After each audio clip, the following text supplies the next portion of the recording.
There's a village in the Thar Desert that has been empty for 200 years. There wasn't a war, nor was it swallowed by sand. Not abandoned because the land dried up or the wells ran out. The village of Kuldhara simply emptied overnight without warning and has been empty ever since. Over 1,300 people walked out of their homes in the dark and disappeared into the desert, and not one of them ever came back. No one knows where they went. What they left behind is still standing.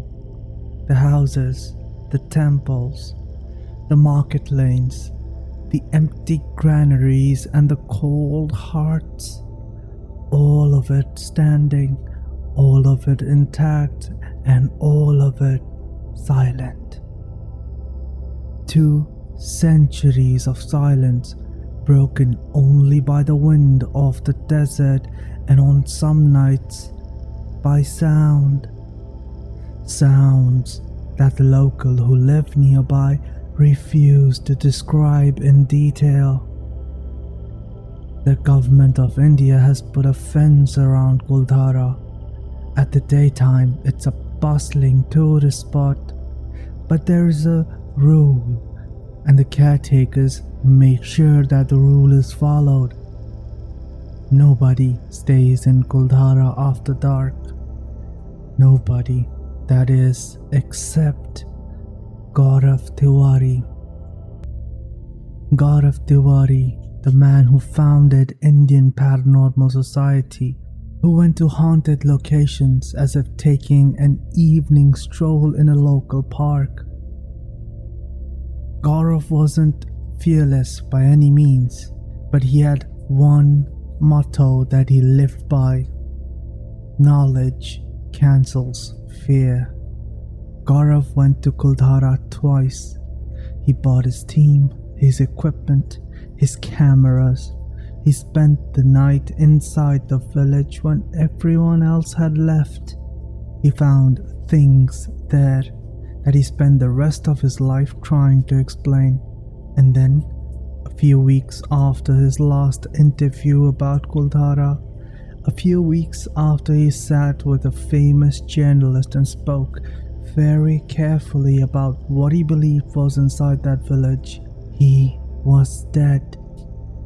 And this is his story. Welcome to Graveline Stories. I'm Vivek and I bring you stories of hauntings, folklore and black magic from India. And it's not just stories, I bring you an entire world that was hidden from you, and I show it to you through stories. Real stories from real people who lived through it. And today's story is a special one because today's story is about the person who led paranormal investigation in India, who built the foundation of paranormal studies in India. He investigated over 6,000 haunted locations, and perhaps one of them eventually ended up taking his life. One of the most significant location would be the village of Kuldhara and what Gaurav got himself into in that village. To understand what Gaurav Tiwari walked into, you need to understand what Kuldhara is. In 1291, a community of Paliwal Brahmins settled in the desert west of Jaisalmer. The Paliwals were extraordinary people, scholars, agriculturalists, merchants who had developed techniques for growing crops in the arid desert that no one else could replicate. Over 5 centuries, they built not just Kuldhara, but 83 neighboring villages across the same stretch of desert. A small civilization, self-sufficient and prosperous, thriving in one of the most harshest landscapes on earth. Then came Salim Singh.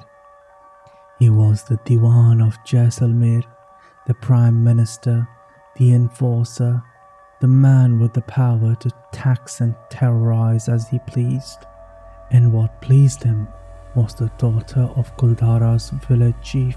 He sent a word that she was to be handed over to him, and as a reminder of the consequence of refusal, he announced that the taxes on all 84 villages would be raised to a level that would destroy them. The village chiefs of all 84 settlements met in secret. They deliberated, and then they made a decision that has puzzled historians ever since. They chose to vanish. In a single night, one coordinated mass departure, every man, woman and child across 84 villages packed what they could carry and walked out into the desert. No trace of where they went. They simply ceased to exist. But before they left, the elders of Kuldhara did one final thing. They cursed the village. Anyone who tried to settle in Kuldhara after them, anyone who tried to make a home in the houses they had built or sleep under the roofs they had raised, they would suffer. Families who had tried to move in over the decades that followed reported strange events, illness, misfortune, and an overwhelming feeling of being unwanted or being watched, of being told without words but with absolute clarity to leave. None of them stayed. For 200 years the village has remained exactly as the Paliwals left it on the night they disappeared. Empty, intact, and waiting. This is what Gaurav Tiwari came to investigate. Gaurav Tiwari did not believe in ghosts the way most people believe or don't believe in ghosts, as an article of faith, a cultural inheritance, a thing accepted or dismissed without examination. He believed in evidence. He believed in instruments. He believed if something was real, it could be measured, and if it could be measured, it could be understood. His motto, which he said so often, it became almost a mantra for everyone who worked with him. Knowledge cancels fear.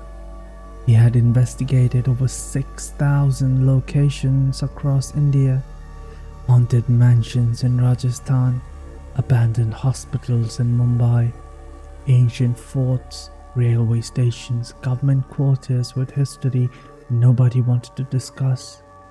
He had walked into every one of them with his K2 meter and his EMF detectors and his thermal imaging cameras and EVP recorders, and in vast majority of them he had found exactly what he expected to find.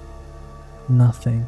Many of the locations had architectural tricks, the way sound moved through the buildings, the way darkness plays on human imagination.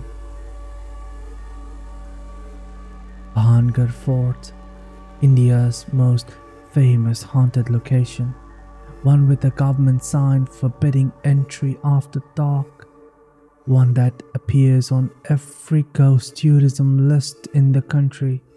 Gaurav Tiwari called it a joke. The best night picnic spot he had ever visited. Not haunted, not even close. He was not a man who was easily convinced. He was not a man who wanted to believe. He was a man who wanted to know. Kuldhara was different. He had said so himself on the record in the last major interview of his life. There are only a few places like Kuldhara in Rajasthan where we have received positive indication of paranormal activity on our equipment. From a man who had dismissed 6,000 locations. That sentence carried weight. The first time Gaurav Tiwari went to Kuldhara, he brought 30 people with him. This was not unusual for a major IPS investigation. 30 volunteers, investigators, technicians, support staff spread across the village after dark, carrying equipment, setting up monitoring points, dividing the territory between them. They placed infrared dome cameras at strategic locations around the ruin. They had positioned their EMF meters at the doorways, in the lanes between the houses. They set up their EVP recorders running in the temple and in the old market square, and then they waited. Kuldhara at night is dark. The desert strips away every source of ambient light. There are no street lamps, no distant glow from other buildings, no noise from any road. When the wind drops, the silence is so complete that the investigators could hear each other's breathing from 20 meters away. The stars above the Thar are extraordinary, dense and cold, and very far away, and the ruined houses of Kuldhara sit beneath them like open mouths. The EMF meter started responding within the first hour. Electromagnetic field readings are one of the primary instruments of evidence in paranormal investigation. Unexplained spikes in EMF in locations with no electrical wiring, no running equipment, no environmental source are considered a possible indicator of presence. What Gaurav's team found in Kuldhara that night were pockets of EMF rising to between 8 and 12 milligauss, unexplained, localized, and crucially responsive. When investigators spoke into the darkness, when they asked questions, when they stated their presence, the EMF meter moved, not randomly, in pattern that corresponded to communication. Some of the investigators heard their names whispered, their names spoken from somewhere nearby, from somewhere that had no one in it, and when they turned to look, they felt as if something in the darkness knew who they were. Then came what happened with the cameras. Gaurav would later describe it in his Paranormal Underground interview. The cameras had a tough time the entire night.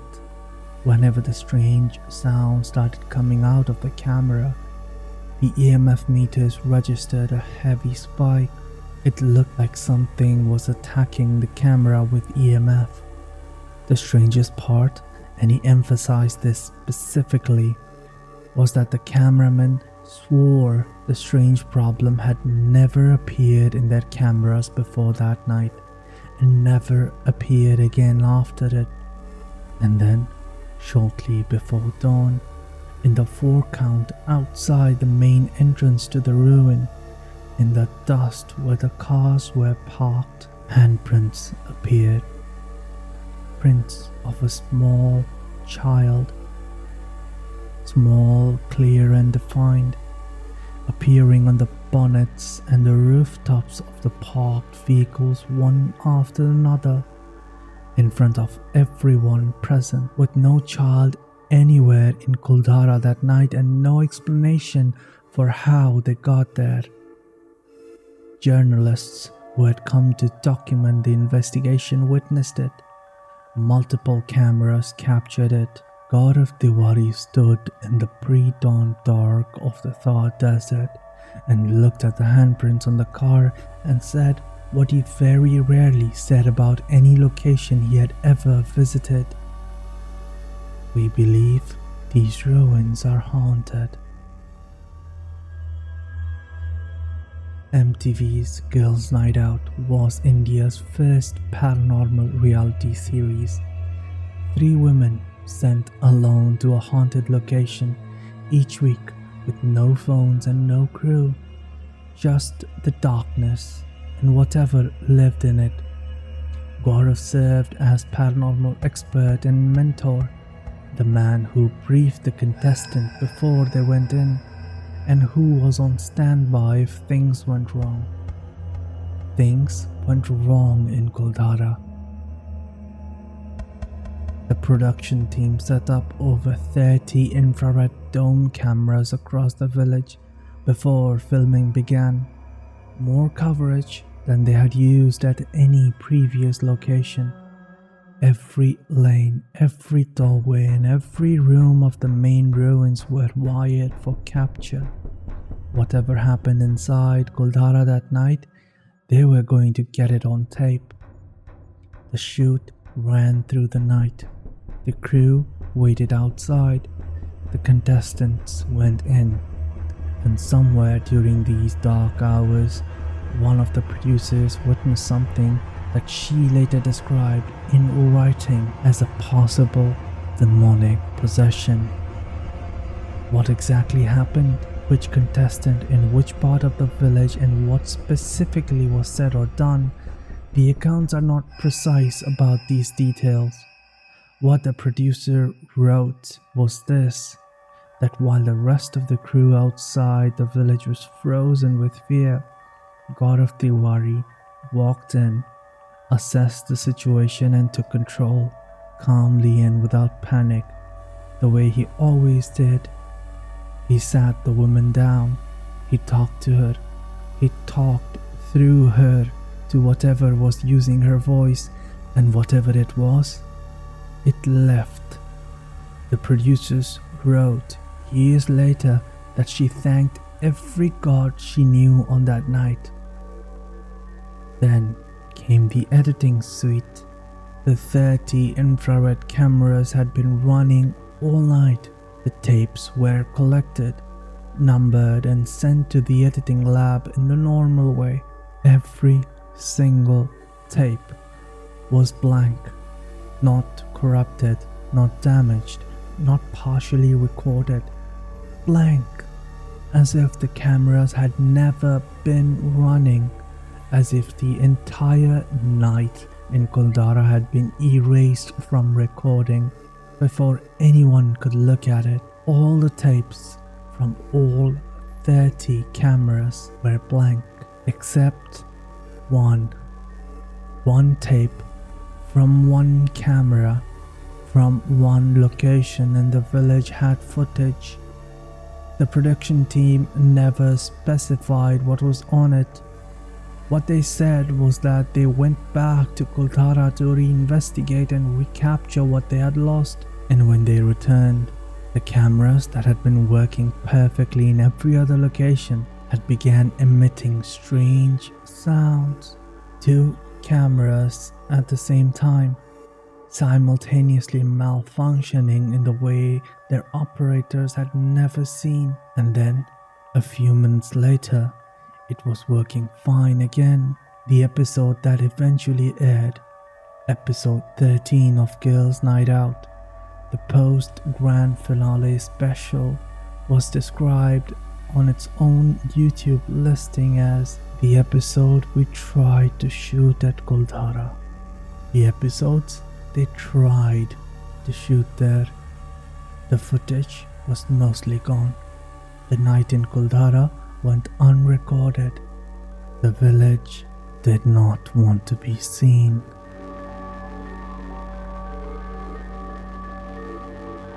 In the weeks before his death, Gaurav Tiwari gave an interview to the Paranormal Underground, a long and detailed conversation about his career, his investigations, and specifically about Kuldhara. He spoke about the EMF readings and the EVP recordings, about the child's handprints appearing on the cars in front of 30 witnesses and multiple cameras. He spoke about Kuldhara with the measured certainty of a man who has processed and experienced thoroughly and arrived at a conclusion he trusts. The journalist who conducted that interview noted in the published piece that Gaurav Tiwari had died just weeks after speaking to them. The investigation into his death was still ongoing when the article went to print. What the journalist could not have known at the time of the interview, what only Gaurav's family would later reveal, what had been happening privately in those same weeks. Gaurav had been telling his wife something. He had been telling her for a month that something dark was going on in his life. He told her that there was a negative force, that he could feel it pulling him, that he was trying to control it, trying to resist whatever it was, and he wasn't sure that he was winning. His wife thought it was work pressure. She thought that he was tired, overstretched, and burning out from years of late-night investigations and arguments with his family about money and career. She did not think it required alarm. She did not think that he was telling her the literal truth.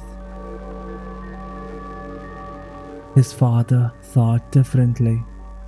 His father would say, after Gaurav was gone, that his son had been describing something specific, a presence that followed him, that there had been sightings at the family home in the weeks before his death.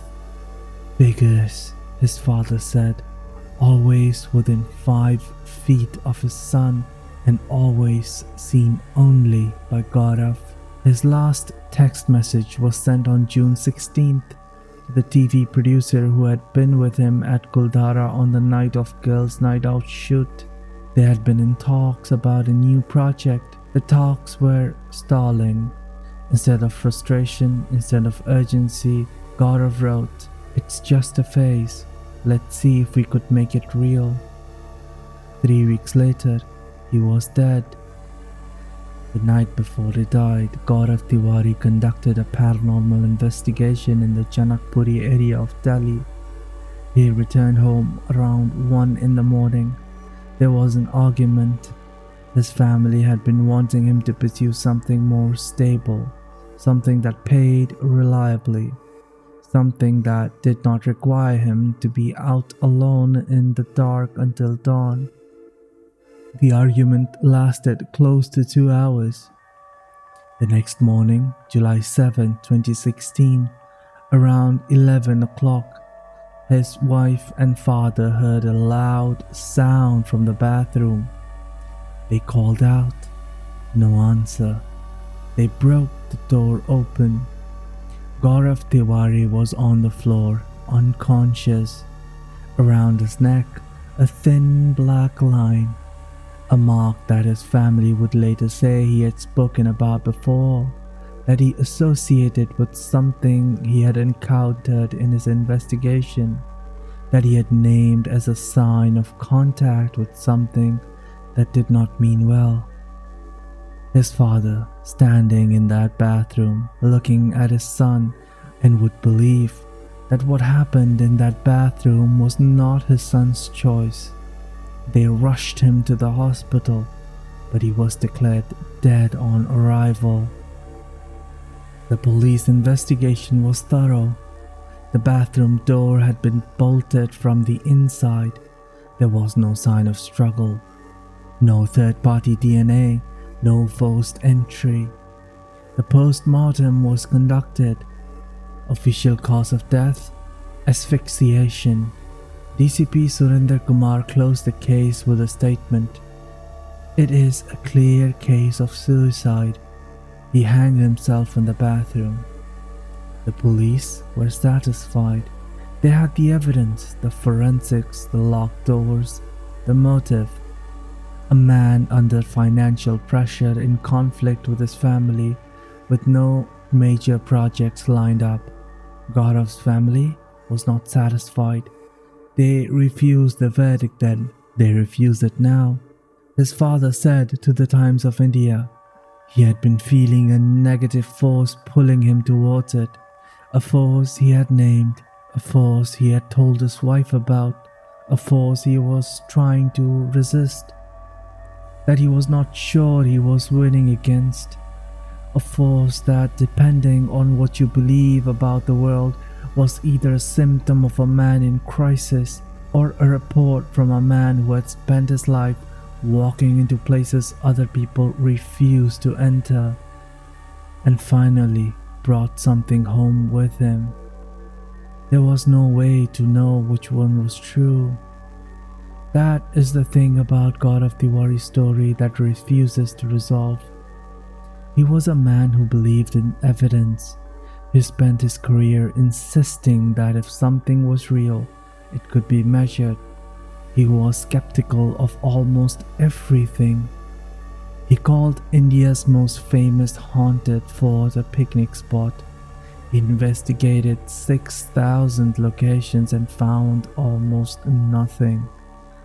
And Kuldhara, the desert village that emptied overnight and stayed empty for 2 centuries, the place where a child's hand appeared on cars in front of 30 witnesses and every camera went blank. Kuldhara was one of the only places he ever said plainly on the record that he believed was genuinely haunted. He said it in his last interview. He was dead 3 weeks later. Kuldhara is still there. The ticket booth is still at the entrance. The tourists still come in the daytime, walk the lanes and take photographs, and leave before the sun sets. The caretakers make sure of that. The handprints, whoever made them, are long gone, washed away by years of desert dust and monsoon rain. The tapes from the MTV shoot are blank in some archive, somewhere. 31 hours of nothing from 30 cameras in a village that did not want to be recorded. The Paliwal Brahmins who built Kuldhara, who lived there for 500 years and left in a single night, have never been found. Their descendants, if there are descendants, have not come forward. The curse they speak before they walked out into the dark has not been tested successfully in 2 centuries. And Gaurav Tiwari, who walked into the village when everyone else had left, who stood in the pre-dawn dark with 30 people around him and looked at a child's handprints appearing on his car and said, "We believe these ruins are haunted." Gaurav Tiwari is buried in Delhi. He was 31 years old. His book was published after his death. Chapter 12 is Kuldhara. The IPS team who compiled it described it in the framework of everything they had investigated together as one of the cases that stayed with them, one of the ones that did not close cleanly, one of the ones that remained in Gaurav's own professional vocabulary, best left unsolved.